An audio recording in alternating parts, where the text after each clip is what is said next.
Waray na utusin tong gabos. Kasapon nga niya ay may ganap, may man nga ni ibang ganap, kundi ang birthday ni Ate Bonina.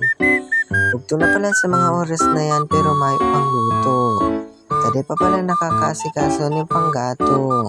Pero ayos na nga niyan, tamayo pa man si Baming kaibahan. Sa mga oras nga niya na naghahalat pa din kami sa mga kaibahan.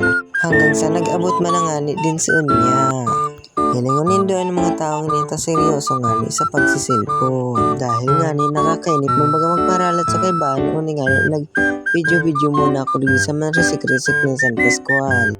Pagkatapos ko nga ni mang video duman sa taas, nagbaba na nga ni din at nagbalik din ako tulos. Pag abot ko nga ni, naabutan ko nga ni si namin na kinakanta na sa Ate Boninay ning happy birthday. Dangugunta na nga ni, ang kanta ni namin kay Ate Boninay. Senador niya si Tito Soto na manaya daw yan. Yan, itong sa atin. Dahil ko naiintindihan. Kung na lang happy birthday. Mayong suyo. Ang pulisto sa Kambatas. Ay, sagot ito ni Escudero. Pagkatapos nga ni magkanta ni nanay o ni Mansigre na gagawa ng script para sa barita na pinapagawa sa daning teacher ninda. Tamang video lang nga isa sa diri ang sa indong basa din yung vlogger. Dahil nga sa katamadan magalat sa mga kaibahan o yan nga nakirigda na. Yaon na din nga ni pala sa mo yung ibang kaibahan. Amang chismisan lang. Kaya man, joke lang po.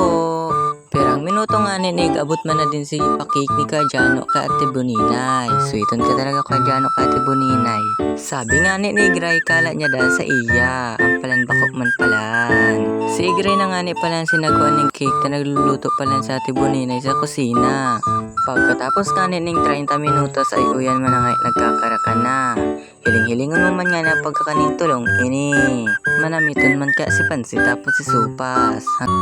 Hanggang dyan na lang muna nga ni.